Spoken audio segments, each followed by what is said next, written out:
Okay, hello everybody, and welcome to the latest in our Inside Coach Beyond Pulse Masterclass conversations. Delighted today to welcome you all to what is going to be an incredible and very important topic, fascinating conversation that we're going to share with our dear friend, Mr. Doctor. Is it Mr. Doctor or is it just Dr. Ashley Allanson? I'm not quite sure. So Ash is with us, obviously on behalf of Ohio University, and we're going to be exploring the social dynamics of coaching behavior. So for some of you that have followed us on Twitter recently, you've seen a little bit of backwards and forwards, some of what Ash has been sharing and ourselves as well, just to discuss this, which is a hugely important conversation, and one that I think Ash would agree is not discussed anywhere near enough.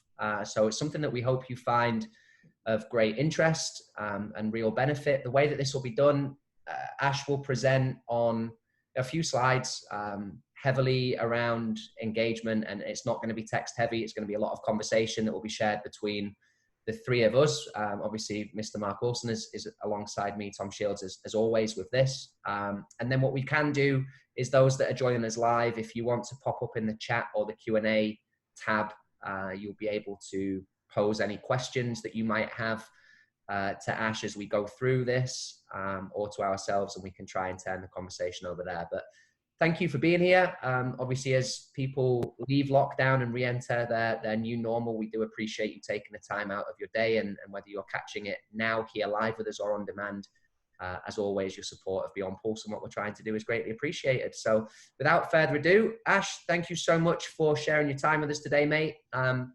Obviously, for those a little less familiar with you and the great work that you're doing in Ohio, if you could take it away, introduce the presentation and yourself, and we'll get right into it. I appreciate that, Tom. Thank you. And I also want to say thank you for the invite from Beyond Pulse. I've watched a couple of the webinars so far. A good colleague, Stephen Harvey, was on here earlier. And some of the discussions and the thought-provoking education that you're providing the coaches is fantastic. So I appreciate the invite to be involved in this. And before I get into my introduction, I kind of want to talk about an overview of what we're going to kind of focus on today, which is kind of coaching behavior and how we as coaches develop different coaching behaviors, and how we need to be more aware of the behavior that we implement, and be more reflective in the behavior that we implement as coaches, because it has a huge impact on our players. And I know that you've had Dan Abraham, who's a sports psychologist in soccer and golf. And I follow him on Twitter and social media, and he uses a terminology called game face for the players. Well, today we're going to kind of flip that into game face for coaches, and sometimes we need to reflect on ourselves, and even though we're constantly thinking about what we're doing with our players, we also need to take time to reflect on what we do as coaches and how we impact the players, utilising kind of some social dynamics and some theories that I'm going to briefly discuss. And I'm going to give a couple of examples of where this has come from and how I've got into my position at Ohio University, based on kind of these concepts, if you like. So I just want to kind of start us off with a bit of an introduction. And so I'm from Hull originally, so me and Shieldsy, unbelievably never kind of connected in Hull. I know you knew my younger brother, a lot more than you knew me. But we actually come from the same area, and we kind of reconvened in Philadelphia, and that was the first time I met you in person, even though I'd heard you doing some great stuff over in the States.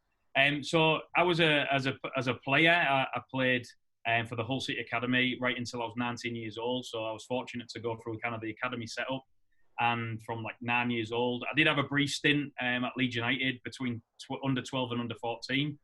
Played with players like James Milner and Aaron Lennon, which was a great experience. And then I came back to Hull at 15 years old, and then was very fortunate to kind of get a youth team scholarship and take me up to 19 years old. But unfortunately at the time, they'd had a couple of promotions. Peter Taylor, who famously gave David Beckham the England captaincy, was the gaffer in charge at the time. And he said, unfortunately, we don't see you as a championship level player. So he released me, and I was very fortunate to go to Scunthorpe United. Played there and I know Willow played there as well just before me when I got there. So I played there for 2 seasons. Didn't make many appearances in the first team. Couldn't break through. I was kind of injury prone. And kind of my playing career was coming very, very rapidly in the pro game to an end, and I kind of had to make a decision whether I go and kind of chase the dream, if you like, go on trials at lower league clubs and see where that takes me, or do I try something else? And I was very, very fortunate because, and first of all, my dad was a coach at the Hull City Academy, and then he was a coach with me later on. I'm going to talk about that in a little bit. But basically, at 18 years old, we went through like a level 2, FA level 2 when I was at Hull as part of the academy, and it kind of got me into the steps of coaching. And obviously, because my dad was a coach, and I kind of had that kind of, I don't know, intriguing thought process about why we play the way we play, and I was kind of tactically astute. I kind of got into coaching, and when I got my level 2, I kind of asked the head of academy at Hull if I could coach the U9s or U10s at Hull, and he went, yeah, no problem. So I was kind of 18, getting into my coaching journey as well as playing. At the time, I was still at Hull, and then I was very fortunate.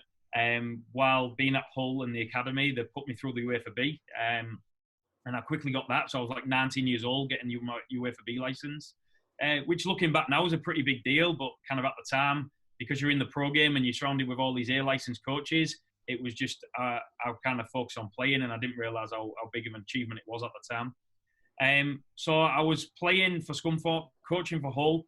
I got released from Scunthorpe and kind of made a decision to drop into semi-pro, where I then played for Bridlington Town for 10 seasons, which was kind of my local non-league club. And the reason why was because my dad was the manager. He'd just been offered the head coaching role. So I kind of said, I'll drop down a few levels and play and kind of get my enjoyment back. And they're the type of things that kind of focus my social dynamics of coaching behaviour based on some of the experiences I've had whilst in the pro game. And I was also very fortunate as a player to represent England futsal. So I played 9 times for representing my country in futsal, which was a fantastic experience, going over to Georgia and Russia, and also the Malaysia for a tournament. And I was also very fortunate to be involved in the first ever win for England futsal. We beat Greece 8-7, and I actually scored in that game. So that was a big achievement again, looking back. And so kind of my playing career kind of ended, if you like, at 19, 20. And then I went into semi-pro, and then I started kind of picking up a lot more in coaching, working at the Hull Academy, working in grassroots community settings, while trying to earn a bit of income, because I then became a student at the University of Hull. And I went through a degree program called Sports Coaching and Performance. I did 3 years in my undergraduate degree there, and was able to eventually graduate with a first class honours degree, which was hard work, but I enjoyed doing. And because I'd done such a good job in my degree, one of the lecturers, Paul Potrak, who was a big researcher in social dynamics in coaching, he actually offered me a scholarship as a PhD student, so straight from undergrad to PhD, which is kind of unheard of in America. And I, at the time, kind of was umming and ahhing. I'd had a couple of job opportunities when the FA Tesco skills coaching came out, and was going to move to Cambridge for a job down there and work for the FA. And kind of my parents was kind of said, you'd be stupid not to take this PhD for free as well. So I was kind of like forced into it from my parents, and I'm appreciative of that. So then I went on this 4-year transition of research and study as a postgraduate PhD student, which focused on that kind of these social dynamics in coaching, and ended up doing some research studies, and then completed my thesis in October 2014, and that was based on Coach Educator Everyday Realities, which is kind of the social dynamics aspect. And then in my undergrad, I also did my dissertation was based on coaching behaviours of the head of academy at Hull at the time. And that was a really interesting study that I did pretty well in. And it was my first part of interest of research to find out why coaches coach the way they do and why they behave the way they behave. And we all focus on the player aspect of how players behave and how players are impacted. But sometimes we need to take a closer look at ourselves as coaches, and why do we behave the way we behave, and why do we coach the way we coach. And then that led me to become like an educator, and after my PhD, still coaching, still playing. I ended up getting a teaching job in Hull. And then in 2017, I was very, very fortunate to apply and obtain the job here at Ohio University and become a coach educator. And we have an undergraduate degree for physical activity and sports coaching majors, and then we have three different master's degrees for coaching education. We have an online soccer master's degree, and we have a general coaching education degree online, and then a general coaching education on campus degree. So I teach in all three of them and the undergrad program. So I just love educating, and the big thing with the courses I deliver are kind of psychology and sociology. And these two courses that I've kind of developed and created, I'm not a walking sports psychologist. That's Dan Abraham. Obviously, we'll talk about him in this today. But for me, it was kind of the two biggest elements that I struggled with as a player and struggled with relationships with coaches was this psychosocial aspect. And one of the things that has kind of intrigued me throughout my kind of career as a coach and as a player is, why do we coach the way we coach? And where has that come from? And when I was going through my PhD and kind of looking at why people coach the way they coach, there was a social theory by Pierre Foucault, and he talks about kind of this discourse and knowledge, and we gain knowledge through experience. So the experiences that we have going through our careers as maybe players or as coaches, we gain all these different experiences, which gives us knowledge. And then within that environment, our coaching environment, and whichever that is, whether it's in a club setting, an elite setting, college setting, whatever, pro setting, there's a certain discourse in what's accepted, what's expected, and coaches are supposed to behave in that way. Now, for me, the big question that I started to think about was, where does this come from in coaching, and who created this discourse, and why do we behave the way we behave, and what's accepted in coaching might not be accepted in a classroom. And these are the type of things that started to come through my mind when I was going through my PhD process. And then when I was definitely coaching, was I coach how I coach because I look at the good coaches I had as a kid, I look at the bad coaches I had, and I try to do what the good coaches did. And I start thinking about, well, the social norms that those coaches had that made me feel good about myself as a player. Well, they probably had good relationships with me. They maybe encouraged me a lot more than other coaches. They put on good drills. They put on good sessions. So you kind of gravitate towards that element of, I'm going to coach like them. And then I might have had coaches that shouted at me, might have not had an interaction, good relationships, etc. So I might try to not coach like them. So when we go through these kind of experiences, we build up this knowledge, and we try to formulate this knowledge based on what the discourse is in that social environment. And that discourse in coaching settings is that we are supposed to as coaches instruct. We're supposed to have leadership skills. We're supposed to tell players what to do. We're supposed to give feedback. But how we do all them things vary. And as I've gone through my career, and the reason why I put this, and I hopefully can annotate, the reason why I put this kind of arrow on this slide was because I look here as a player, I had a lot of knowledge as a player, but very limited knowledge as how to coach and why we behave the way we behave. And then as I've gone through my career, and definitely as an educator, I've got a lot more knowledge, and I'm starting to understand a lot more about the discourse and how to behave. And I think the big thing from my perspective is, if I can take this off, yeah, perfect. Hopefully that'll delete. Don't matter if it don't. So the big thing from my perspective was, I've learned this knowledge and through my experiences, but my experiences will be very, very different to those experiences that the Americans that I teach have, with their high school sports and their youth sports and their collegiate sports. I didn't go through anything like that. And obviously, the way, even though me and Tom are from Hull, our experiences were totally different. And obviously Willow, with his background, going through his transition as a player and then as a coach, we all have different experiences. So we all then interpret them different, and then we all behave in them different ways because of how we interpret them experiences. And to make it kind of interactive, I wanted to throw it back out there to Willow and Tom. Like, where and how have we learned as coaches to coach the way we've coached? And I want to start with you, Tom, obviously being from Hull. Like, where did you learn how to coach, and what was accepted as a coach? Yeah, Ash, look, firstly, I think for those that are listening, you've got a taste of quite how thought-provoking the rest of this conversation is going to be. So thank you first and foremost for taking the time to put it together and being brave enough to showcase the dodgy Barnet from the Scunthorpe United days. It's always Exactly. It's always good to have a little blast from the past.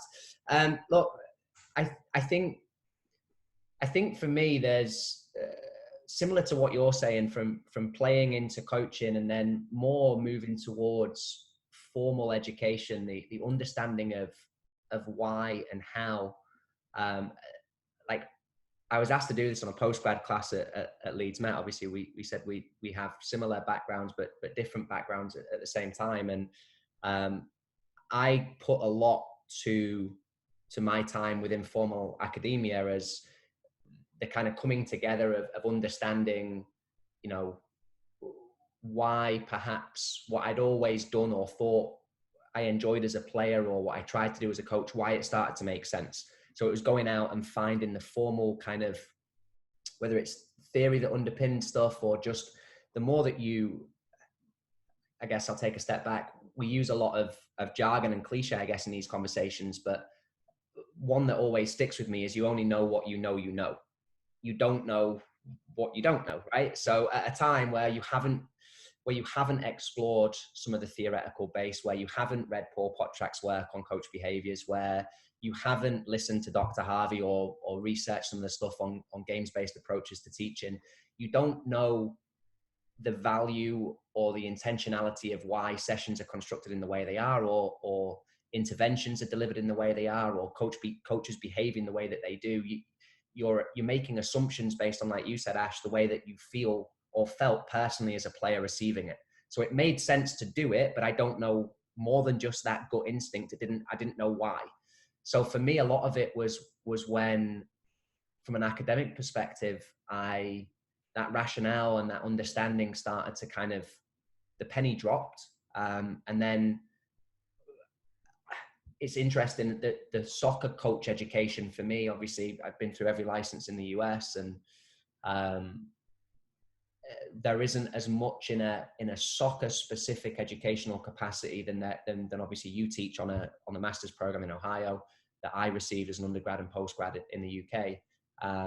So I think for me that the biggest, still perhaps the biggest influence over my understanding lies with, if I would draw the Leeds Met, like the Carnegie badge, it would still be there, right? That's still the center of 90% of what, I learned or believed in, that has obviously then evolved over time with the ability to practically apply those ideas, to tweak them. And now, as you said, I think what might be interesting is, and maybe Willow can touch upon this, is the transition from that more traditional coach that many of us, our generation, had, to now the athlete-centered coach that is obviously, probably the opposite end of the scale in many ways. But I think it's heavily grounded in what I learned, what I enjoyed, and then obviously now being able to put it to the test and see that actually, this makes sense and kids are receptive to it. I think for me, Shieldsy, that when I guess I'm pretty fortunate to have seen kind of three realms, if you like. I've seen what it's like in the elite pro level. Sure. I've seen what it's like, and I'll use the academy as a player and as a coach in there.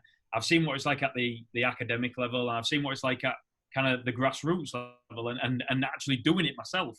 So from my perspective, it was kind of bringing them three aspects of using my experience, and then being knowledgeable in not only kind of formal education, which is when I went through kind of my university degrees, but also from kind of informal experience. So talking to other coaches, and we had a really good community of practice at Hull Academy. We had coaches like Graham Potter, who's obviously head coach of Brighton now. We had people like Richard O'Donnell, his assistant coach at Oldham Athletic at the minute. We had John Anderson, who was a stalwart pro for the club, and then he's coaching in the Leeds Academy. We had Neil Mann and Billy Russell, who Billy's at Leeds now as under-18s, and he was the head of academy. Sydney, Manny right? was the centre of excellence or academy manager.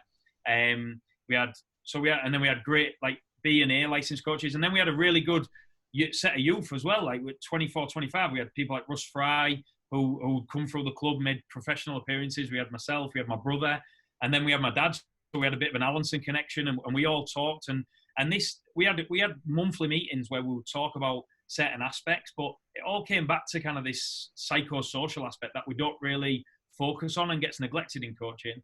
And we talked about kind of why we coach the way we coach and how we can be better as coaches because we had people around us to talk about it. And I think that's one positive of that. And then we had the formal side. Obviously, I had the coach education stuff, the UEFA B, the level 2. But none of this stuff was touched on that. It was all about how we impact the player, but what about us as coaches and how we behave? And then obviously the experience, trying it and putting it into practice and then making a lot of errors and failing as coaches. And that's okay to do. But we've got to reflect. And I'll talk about reflective practice in a little bit. Sorry, Shields, I know you want to go. Yeah, no, I was just going to say, I'd be curious as to, so I think what you've touched upon is the formation of perhaps your philosophy, your people ban terms around, but through those conversations and through those experiences, you've obviously formed how you think coaching should be delivered. I'm curious as to the role within that, of the community of practice, potentially of mentors, peer-to-peer, or, the formal hierarchy, obviously, when you're learning from more experienced professional coaches. But I do think there is an importance here of somebody having perhaps the formal base of knowledge that you now possess, that we're fortunate to share. Obviously, you far much more so now, kind of living in, day out within the academic world, that provides the frame of reference for it, or that provides the theoretical underpinning that could help somebody better understand, hey, I believe that we want to ask questions. I think that players are more engaged. Okay, great. Do I know why that's the case? Mm-hmm.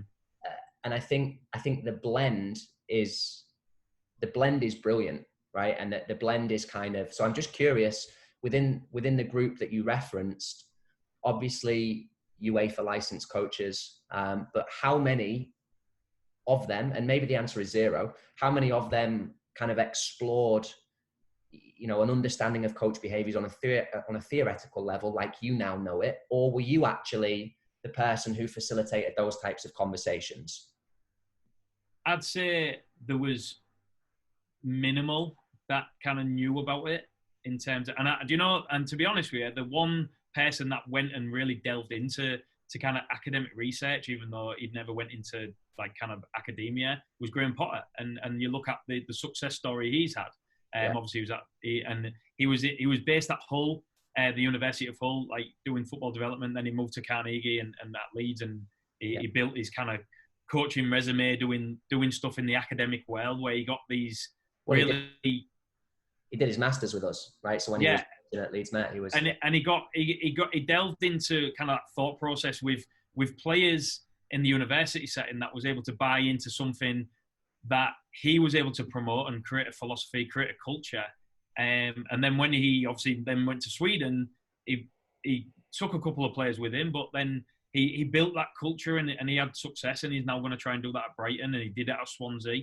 But sometimes in that elite level, we have this kind of pressure and this stress, and the job's on the line. So does that then change the way we behave? And I think when you think about elite level coaches, and I look at the collegiate level out here in the States, like they're on big books. And if all of a sudden they try to implement a philosophy that is more athlete-centered and kind of Q&A and developmental, but at the same time, they're not getting the results, they know they might be out of a job, so then they might change the behaviour to protect their job. And they're the type of things that we have to be mindful of. And there's a balance. And I think they're the type of things that we need coaches to be more aware of, and it goes back to the why. And I think I want to bring Willow in now in terms of like how and why did you learn to coach the way you did, Willow? And you've had a long established career in the game at a very high level, and that must have some impact in the way that you have developed as a coach. I think it has. I mean, I think first and foremost, I'm still learning. I don't know if I'm a good coach. I believe I am. But session to session, environment to environment, I guess the players would be the barometer for me, and the individuals.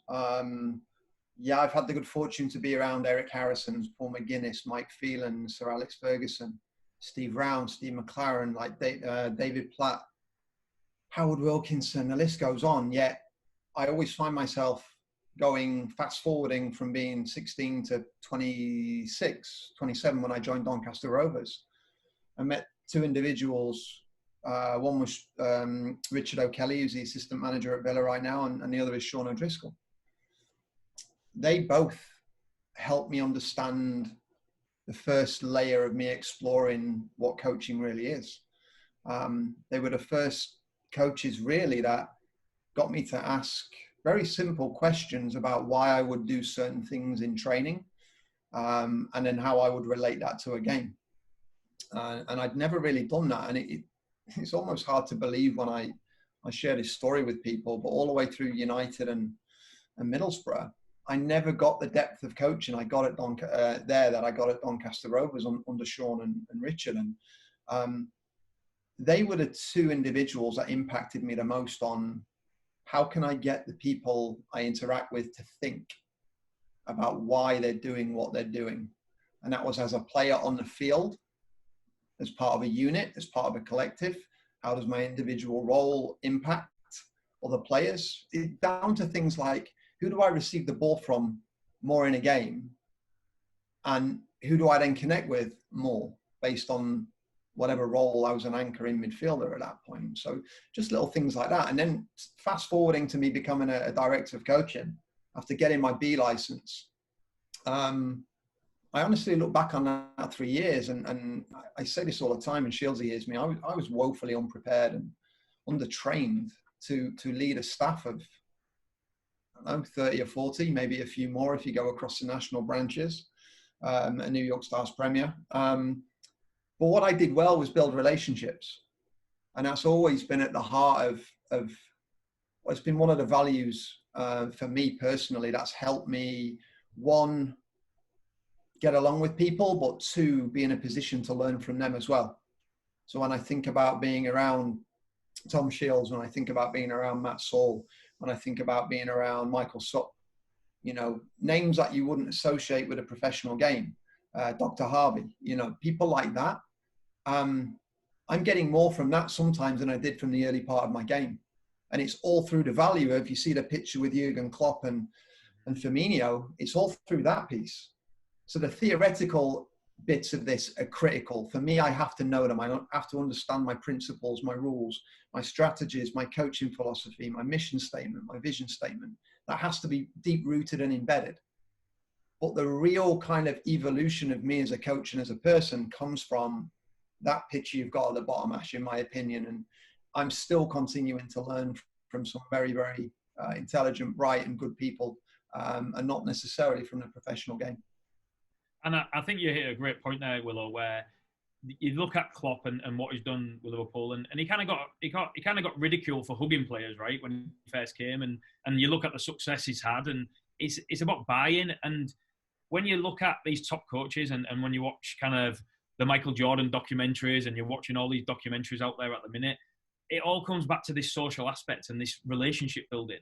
And you look at Sir Alex Ferguson, and he might have started off as stereotypically as it may seem, like the hairdryer treatment, the picture on the left. But by the end, you look at the way he dealt with Eric Cantona and Cristiano Ronaldo, he knew that he had to treat them differently. And you look at how Klopp treats his individuals, it's about relationships. And we go into coaching, and we go into coach education, and we drive the X's and O's. We drive the technical and tactical aspects.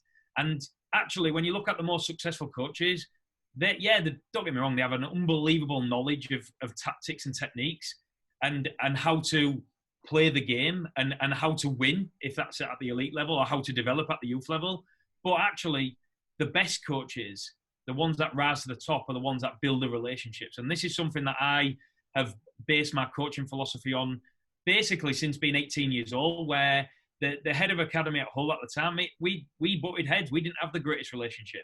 We didn't have a relationship, I'd say. And I, looking back now, made some horrendous decisions to question his methods as an 18-year-old player that came across as big time, but it was just the way I felt and the way I thought. And like going back now, would I do the same? I'd do it in a different way. But for me, it was I had to understand why you wanted to behave the way you behaved and why you would treat me that way.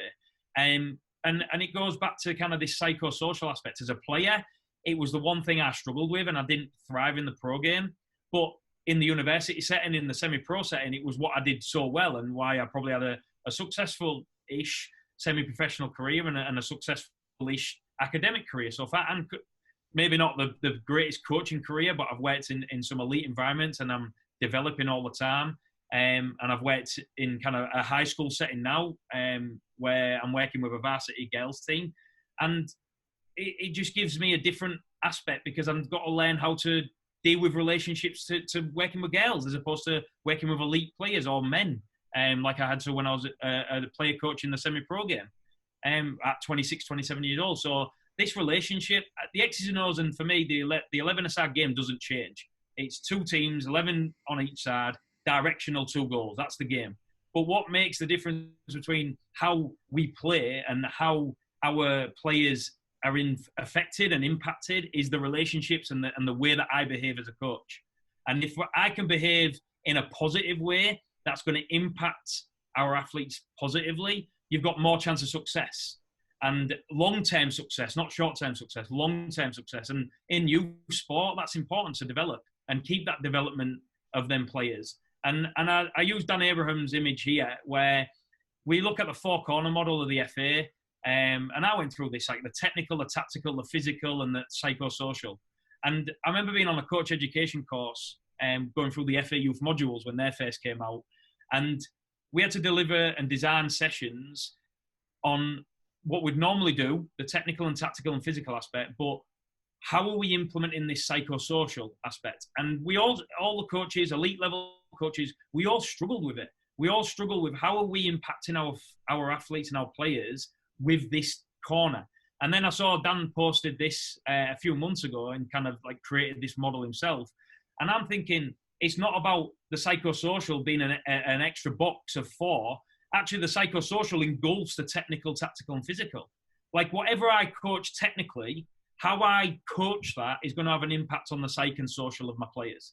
The way I am as a coach and the way that I deliver them technical drills has been impacted by other coaches that I've had in the past. And I was thinking back when I was doing this presentation to try and answer, why do I coach the way I coach? And I think back to when I was like 9, 10, 11 years old.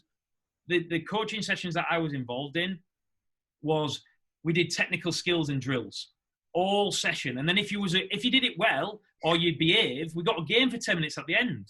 And that was the way we coached. And then I was really fortunate because I then went into the academy and my dad was my coach. And I don't want to kind of seem biased right now about kind of talking my dad up, but he was a coach that thought differently and it was beyond his years. And he really, really tried to implement a game-based approach without him understanding what a game-based approach was. And the reason why he coached the way he coaches is because he played for Doncaster Rovers under Billy Bremner in the 80s and the 70s. And he learned that 5-a-side was the best way to learn the game. And Billy Bremner had played 5-0s and he'd play. So Scottish international, legend of Leeds United. And he was still the best player after he retired and he was coaching at Donny.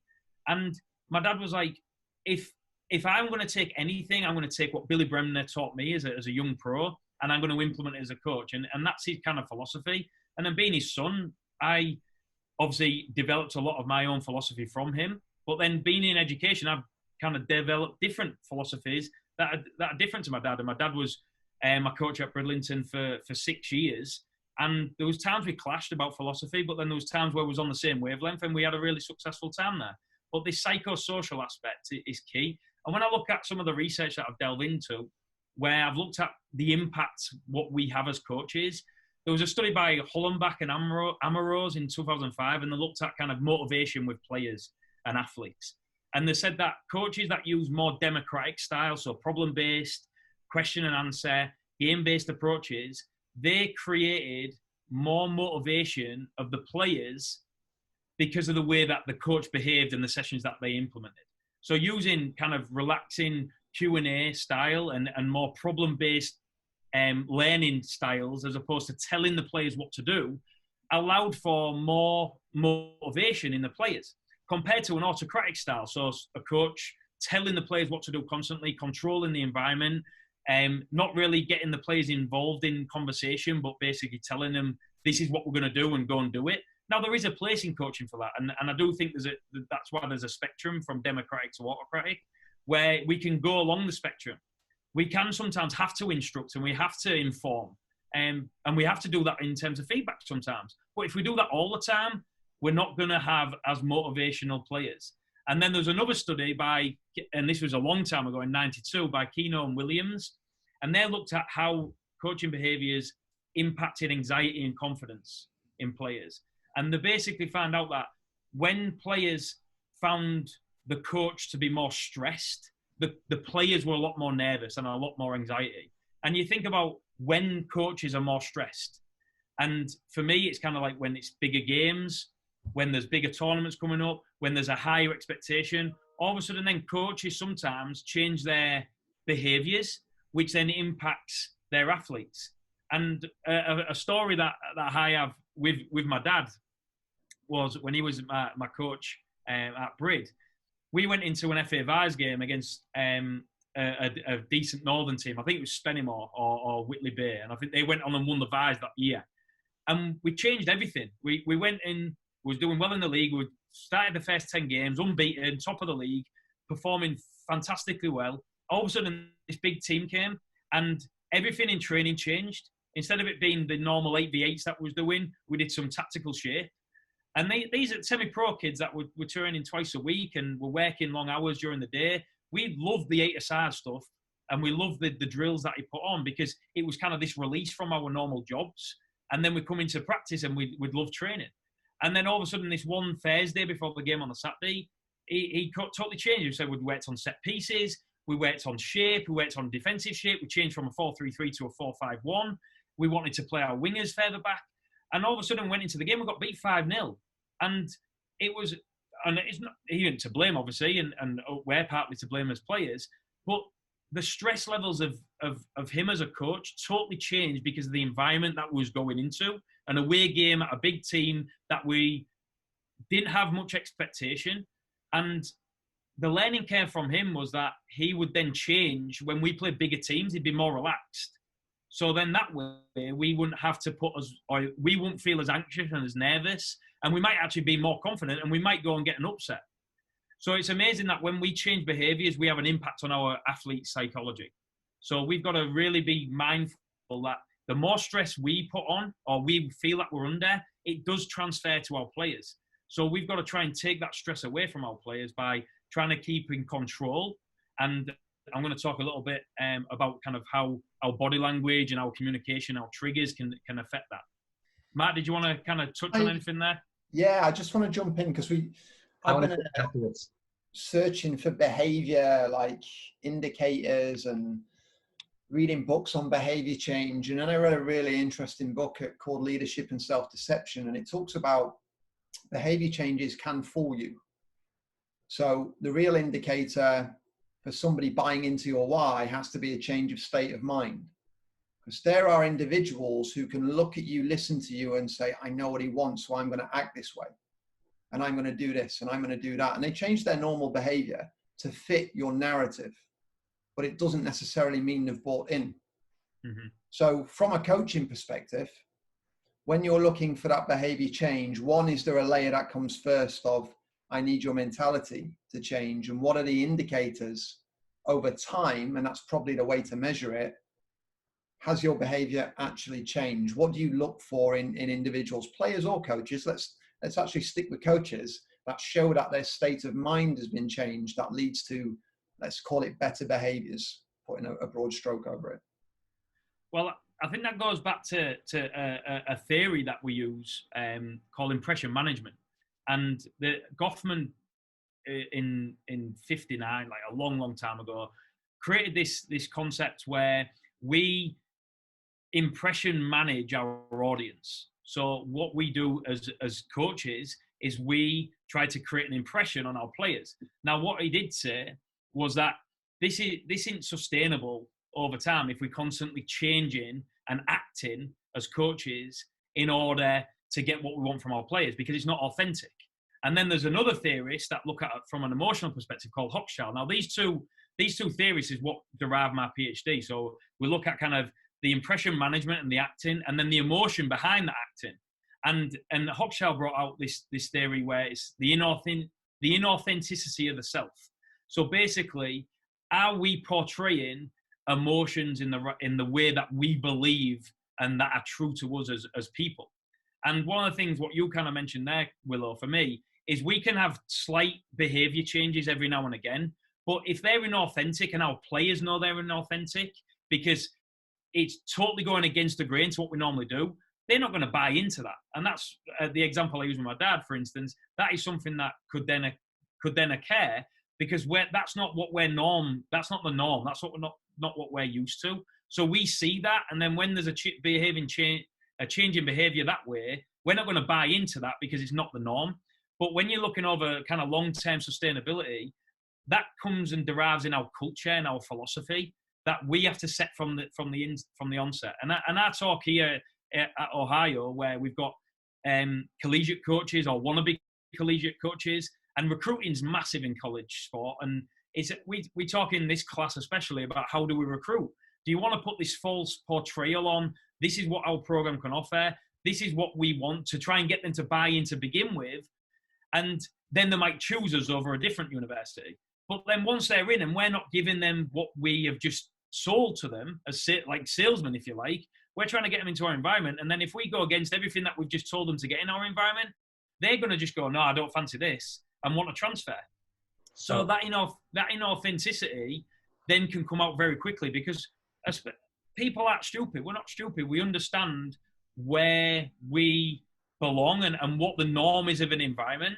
And I think Brendan Rodgers, as an example, is one where he tries to control this environment by, and I think he's come out with a quote saying, I don't get too high when we win. I don't get too low when we lose. I just keep this consistency throughout. Now, not all coaches that are successful do that. And I look at Klopp, he can get very emotional on the sideline. He gets angry, he gets frustrated, but he also gets happy and he gets elation. So if that's his norm and that's what the players expect, and it goes back to expectations, in my opinion, if that's what the players expect, then you're going to get more buy-in, and then you're not going to be as shocked when there's a change of behaviour. And I think that's where it comes from in that coaches, where you've got that set philosophy and that culture and then belief, and you stick to that. But then every now and again, you might have to change your behaviour slightly to affect and impact our players that we're working with. So as an educator, just to bookend that, Tom, or to tie in on that, as a coach educator, be wary of people who nod their head and do exactly what you say. Mm-hmm. That can be like me right now, yeah. Right? Good example, Ashley. Yeah, really good. No, exactly. And I think that's where, in terms of a coaching style, where when we ask questions that aren't yes or no answers, we get more engagement from the player, and then we check their understanding. So I think that's where that Q&A can be a really good way of using a coaching behaviour, a coaching strategy, so that we are then impacting players' behaviour. Now, we're always going to get some players that might nod their head and say yes, or don't want to answer questions. And again, each player is different. And one thing I would say as coaches is sometimes we spend less time on the X's and O's and spend more time on thinking about our individuals that we're coaching. And Willow, you said earlier where you've been in different environments, but the environment's kind of maybe the same because you're working for your club team and you're the DOC. But the players that you're working with in different areas of New York, they're all different. They've all had different upbringings. They've all had different experiences. They're all from different cultures. So nothing, like for me, we can't reinvent the wheel. The tactics and the formations, they are set. Guardiola tries to change that slightly, bringing fullbacks in, which is fantastic. But at the end of the day, Guardiola's successful because of the relationships he builds. And the relationship he built with Raheem Sterling to see what the level he's on now. So it's all about how we build them relations with them players that we're working with and spend more time understanding them players that we're working with rather than spending more time on the X's and O's. So, Ash, I'm going to position some questions to you now, because I think, obviously, there's so much passion that you speak about this subject area with, and I think we're both in agreement that it was the it underpinned my undergrad and postgraduate thesis as well, in a slightly different perspective to yours. But the importance of coach behavior on, obviously, motivational climate, behaviors of players, attitudes, whatever relationship formation, all of it is super important. I want your insight for the coaches listening on the importance of self-awareness, right?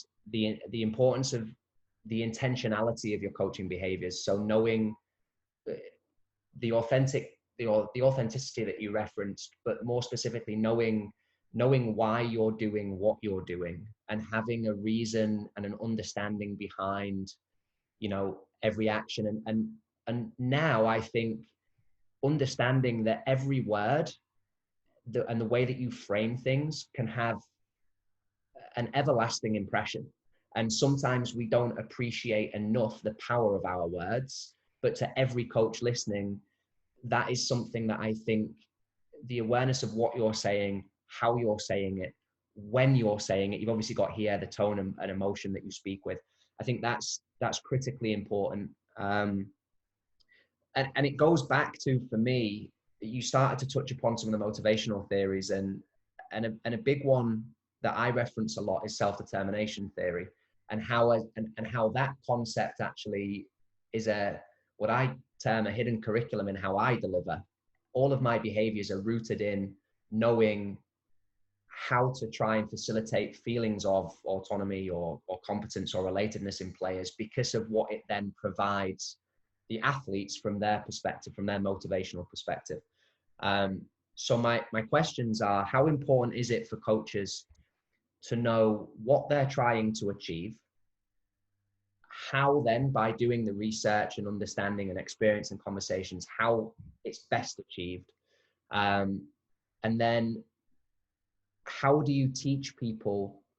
Is it possible to teach people to be more aware of the power of their words? And before you answer, I just want to close, because you brought up something, and we were having a conversation about Tom Bates, another sports psychologist, and his book, The Future Coach, which I'd highly recommend to anybody. And one of my friends, she's just been reading that. And one of the things that is really powerful, based on what you said about your dad, there was a pre-game team talk, and he basically splits it down. And I think, and it might be, I think I'm quoting this correctly. It's like, look, we're ready. I believe in you. Enjoy. Like, because at that point, it's not about overloading of information. The teaching is done previously. You've been authentic with it. You've been intentional with it. But that way of kind of manipulating your behavior to try to bring about a desired thoughts, feelings, actions from somebody else. I know I've gone off on a few tangents there, but all of those kind of concepts bundled into one. I just think it's so critically important that people spend more time trying to understand it and get to the roots of how they act and the impact that it can have on people. So just curious, how do you help them do it? Like, I think the big thing, and I look at kind of these kind of 5 bullet points I've put on here, but I'm going to focus on the first 2 in terms of body language and communication. And there's some statistics out there by Mirabian who talks about kind of communication, and they say that when you are communicating with anybody, 55% is perceived through body language. So if you think about the social dynamics of coaches, like, we could be saying whatever we're saying, but where the players are picking up more on our body language than anything that's coming out of our mouth. So body language is key. And I've got a bit of an anecdote story from how I learned, and it was learning through failing, basically, on body language. So when I was at Hull, we went to Leeds United, who at the time was a higher academy than us, and kind of our rival. Still are, of course. And I was working with the U14, so this is an age group at the time with Robbie McKenzie, who's now made his first team debut for Hull, people like Max Clark, who's playing in Vitesse Arnhem in Holland, like top players, and they've all gone on to bigger and better things. But we played a very, very good U14 team in Leeds United, and it was we went in and we played 3 periods of 25 minutes. So the first period, we come off and we're 4-0 down. And as a coach, you kind of like, this is one of the best age groups we have, and we're getting tonked. So me being the coach, I'm on there on my own. The head of academy was kind of overlooking the game, but not really coaching. And I'm there, and we go 1, 2 down, 3 down in the first 20 minutes, and I'm kind of, my emotions start taking over. I'm getting frustrated. We're not doing the right things. They're battering us, and all of a sudden it comes in at the end of the period, 25 minutes, and all I did from a communication perspective and a body language perspective was pick up on every negative. And I'm like, we haven't done this well. We need to do this better. Blah blah blah. And I was kind of frustrated, and I let them frustrations come out with a team that I expected to do a lot better because they didn't reach my expectations. And I look at my body language in that moment when going into the second period. We then went down 6-0 at the end of the next period. So my body language in the next one was like, I can't get angry at the players anymore. We're just having a bad night. So basically, I stood on the sideline, kind of like arms folded, hunched over, not really talking, just watching the game and observing. And we come back in the next period. I kind of do my team talk. And then we go back out in the last period. It was a lot more positive that. I was kind of saying that the game's dead. Let's go and try and win the last period. And we kind of give him some pointers of how to do that. And we lost the last period 1-0. So we got beat 7-0.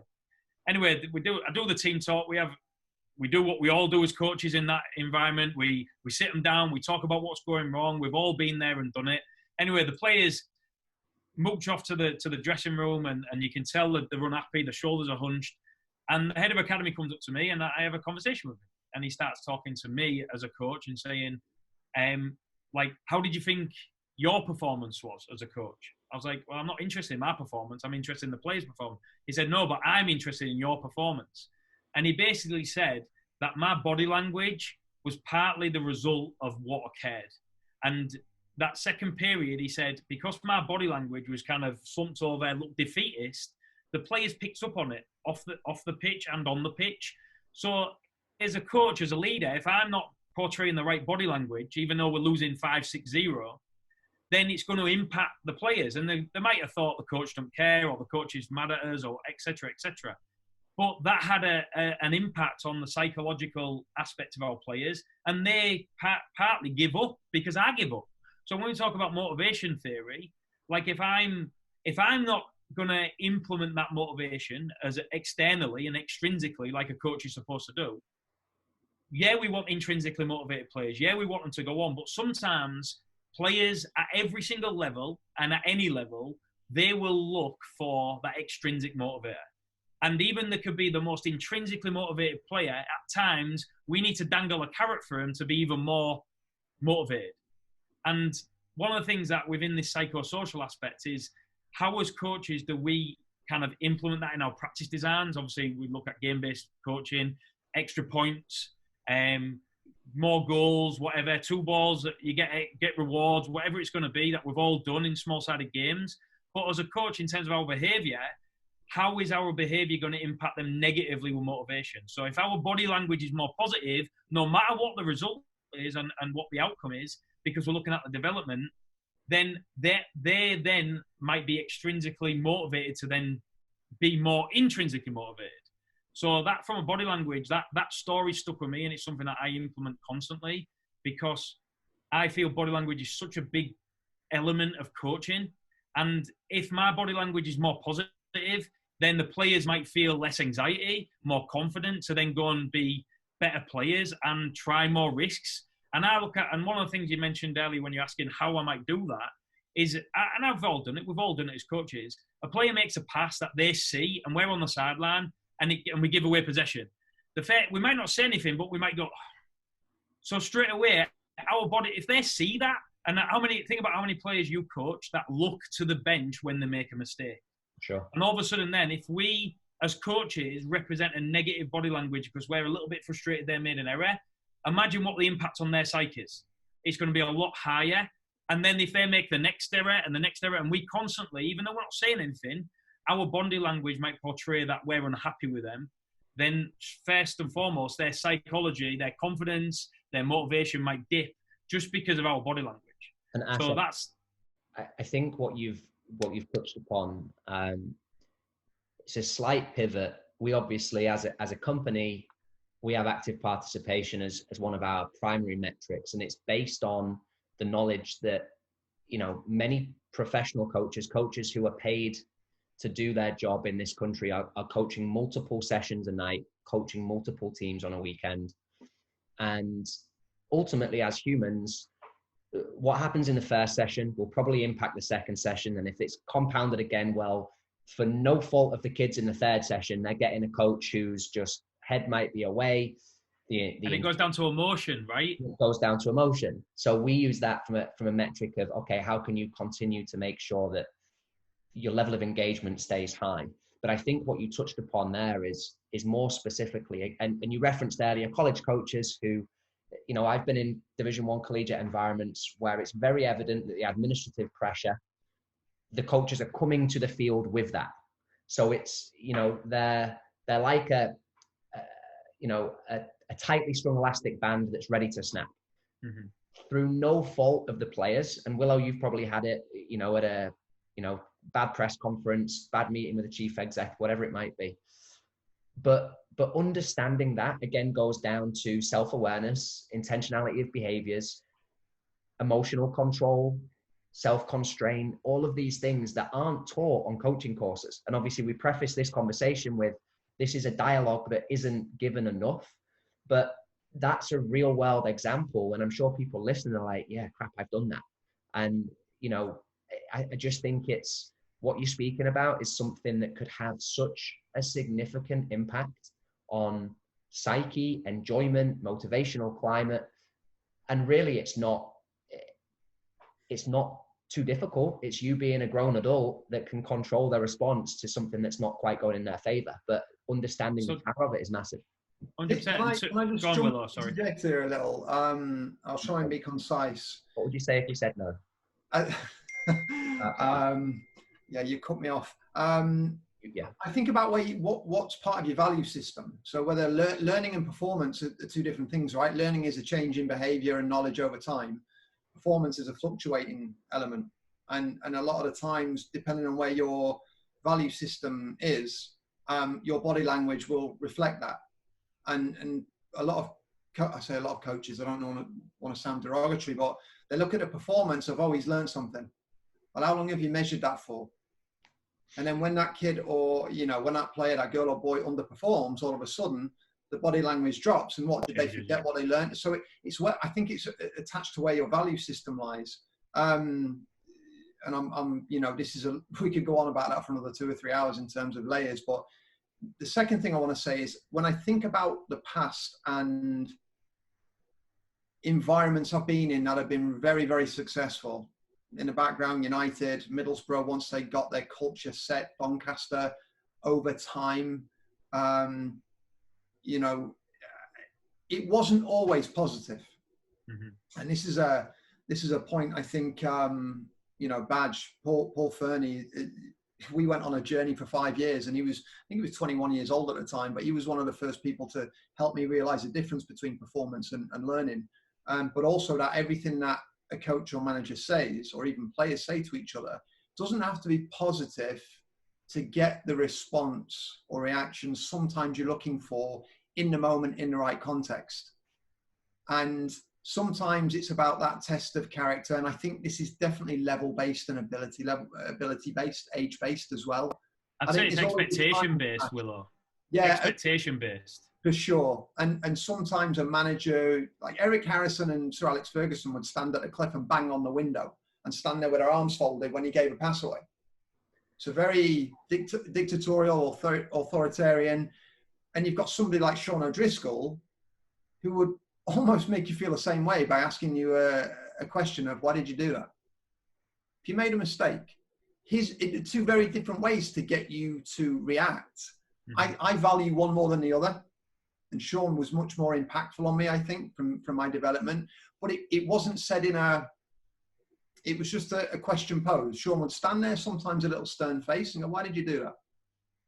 But there's an awareness, right? There's a self-awareness of the value of what they're doing. And there's a reason behind what they do. You would assume. Certainly with short. And again, I think it relates to a little bit about personality as well, in terms of the values and the culture that a coach is trying to set within that. And I guess the big thing within all this is there's no right answer, but there are a lot of wrong answers, right? There's no right answer in the best way that we have to have body language or the best way we communicate. But there are a lot of wrong answers, and a lot of the time the wrong answers aren't because of what the coach has done, it's because of the impact it's had on the player.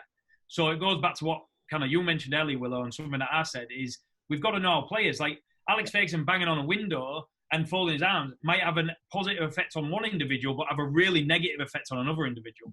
So, and I think it's one of them where, as a coach educator now, we need to spend more time thinking about our behaviour as a group, what's our group behaviour, and then what's our individual behaviour. And I think that's important. And again, going back, no right answer, but it's something that we've got to be self-aware of. We've got to reflect a lot on. And it's something where when you're driving home and you're doing this self-reflection after a practice, I'm not reflecting on how good was my session. I'm reflecting on how was my communication to X, or how was my communication to Y, and what was the impact I had on that person. And I think that's where we become more self-aware, because instead of thinking about, our session was nice and it's actually, what about this individual? And one thing I would kind of put to coaches is focus on one individual each session, and then not focus on just that individual by the way you communicate, but focus on the way that the impact of what you say has on that individual, and then reflect on it after. And if you see something potentially going wrong in terms of the kid's attitude or confidence or motivations going down, we have to react there and then in practice, because coaches are intervention specialists. So we've got to intervene at times. But that intervention can be done a million different ways. But the way that we do it at that time can have such an impact on that individual at that time in that moment. So we've got to be very, very aware that what we do has an impact. And sometimes counting to 2 or 3 before we then use our emotion to have that communication is something that we've got to try and learn a little bit, because then we become more observant, we become more deep thought processes, and then we can maybe use the best strategy instead of going off our whim of our emotion. And Tom, you mentioned before Willow started talking about kind of that emotion aspect. And I was very fortunate in 2013 to publish a study that looked at a case study of a coach. And it was actually my dad who was the case study. And we looked at the emotions that he has as a semi-professional coach. And 3 kind of quotes he came out with. And this can relate to all coaches. The first one is that he wasn't feeling up for training. And he's coming from a job. He's going on a Thursday night, cold, wet and windy in Hull. And we're going to coaching. And do you really want to do it? What's your motivation? There's sometimes that we as coaches aren't totally motivated to go to sessions. Shields, that you mentioned earlier, in a club setting, you might have one session at 5 o'clock and then you finish at 10 or 9 o'clock. 4 sessions back to back. During the day, you're kind of like, I don't fancy tonight. It's too hot or it's too cold. But yet when we turn up, no one ever knows that we feel that way, because you put this kind of front on, you get there and you get into your coach game face, right? Because that's what's expected. That's what the discourse of the environment is. Because if we turned up and we was like, we can't be bothered, and we just let the kids do what they want, and we show that and portray that emotion that we can't be asked, then all of a sudden, what's the impact it's going to have on our players? What's the expectation level that we're setting? So what we do is we put the game face on and we go. And we say, these are the expectations because this is the norm that we have as coaches, because that's what coaching is. And then another thing was, we're winning 5-0 up at half-time. And he came into, and I was part of this game, he came into the dressing room and he picked on all the negatives. And it goes back to what you said there, Mark, where it doesn't have to always be positive. I'm not a coach that's fluffy clouds and everything's pat on the back and, well done, well done, well done. No, like, you've still got to be realistic, but it's how we implement that behaviour as realistic as possible. So like O'Driscoll might give you a question, but then to another player might just say, look, I expect better than that. And it's dealing with different players in different ways, but spending time to reflect on how we are going to impact different players because of how we know them and what they're perceiving. And normally we make a lot of errors. We have to make errors to learn as coaches. So one day I might go into a session and be very critical to one player, and realise that his performance or her performance dips. So then the next session, I've got to reflect on that and go, I'm not going to do that the same way. I've got to do it in a different way. But I've still got to go back to that learning that you mentioned, Willow. It's still that developmental process. But the intervention I'm going to use is going to be a little bit different based on the past experience I had with that individual that dipped off because I did this behaviour. So next time I must tweak my behaviour slightly. So it might be a different strategy. It might be telling them because that's what they want. Or it might be a question. Or it might be, come on, you can do better than that. So it's not all fluffy clouds. Just one to self-reflect on, and you're making me think here, Ash. Can sometimes body language influence the response you get from a player when you ask them a question?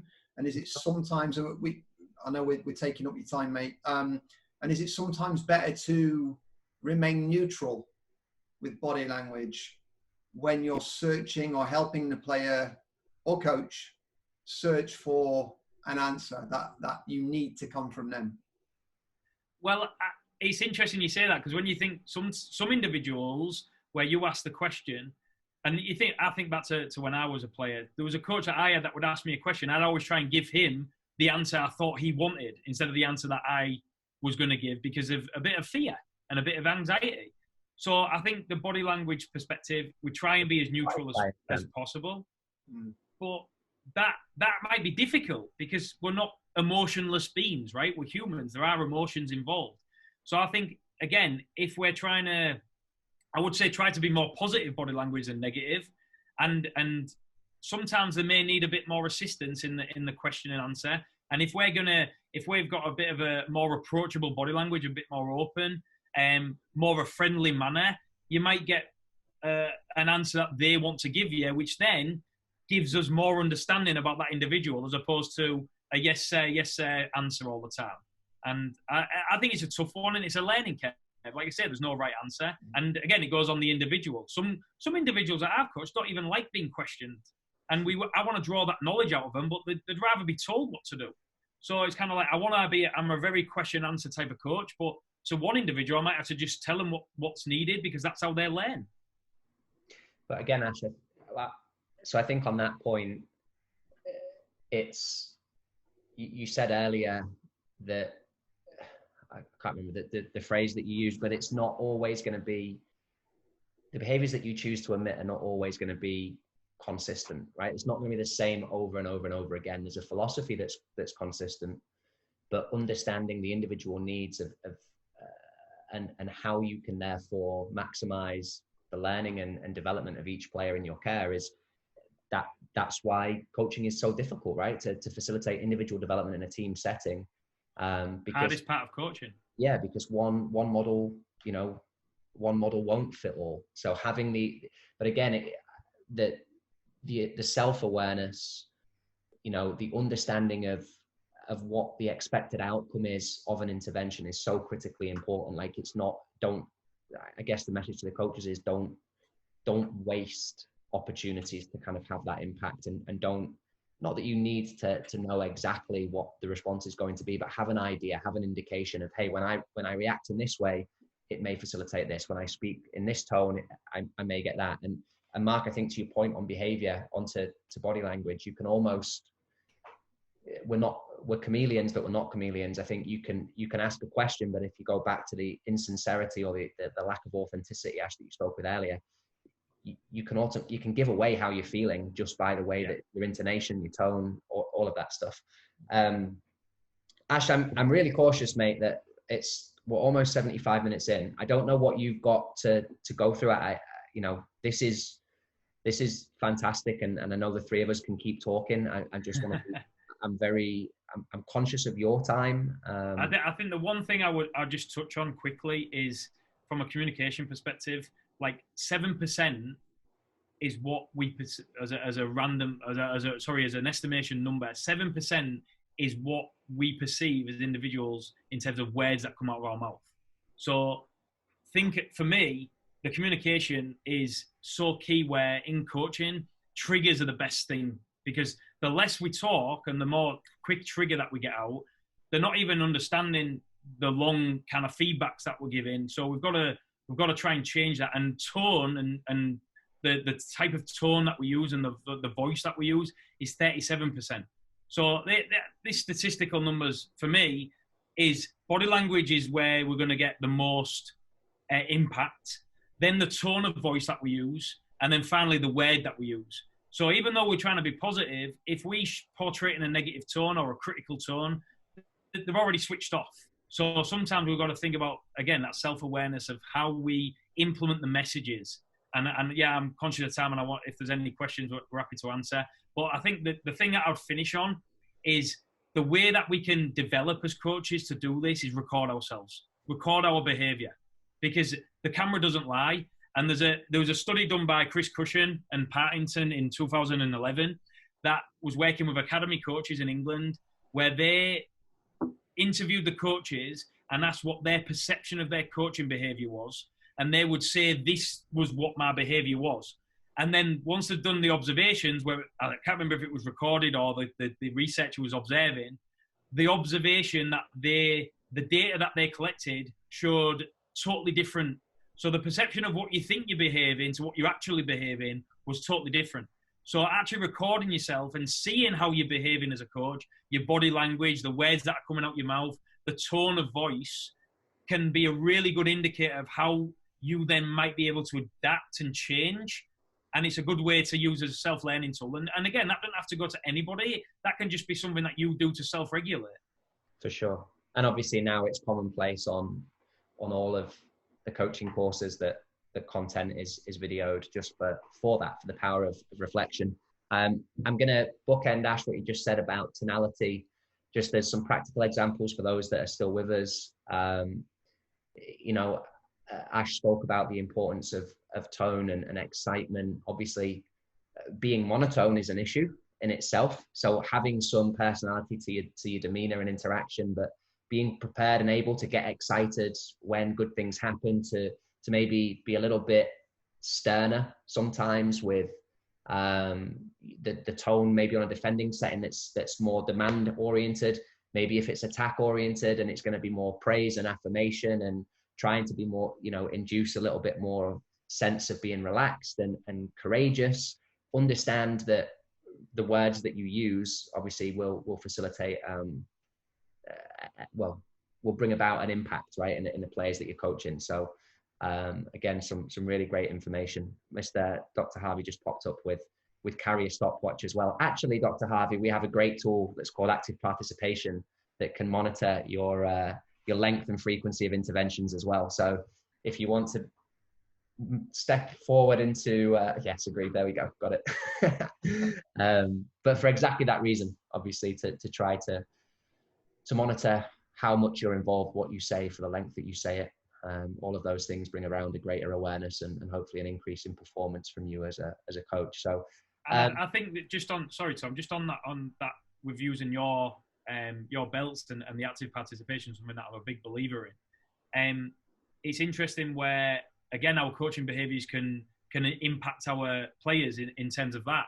Because if we want to get a certain participation number or bit of data that shows we're above 67, 70%, then the behaviour that we're implementing can affect that. And if we're trying to push the players to move more in sessions by using that as a motivational tool, but in a negative way, saying that you must do this and we need better active participation. That's not why you have that metric in your belts. It's for an education purpose. So, for instance, if my behaviour is that of Q&A and more kind of potentially more relaxed in a youth setting where I'm allowing more game time, then that active participation is gonna increase anyway. But then I'm not putting a focus on it to put pressure on them to get a certain metric. And then if I'm getting players that are getting the certain metric, then it's how do I work with them? I don't want to be negative just because they're under or at the bottom of the table that you get as a coach.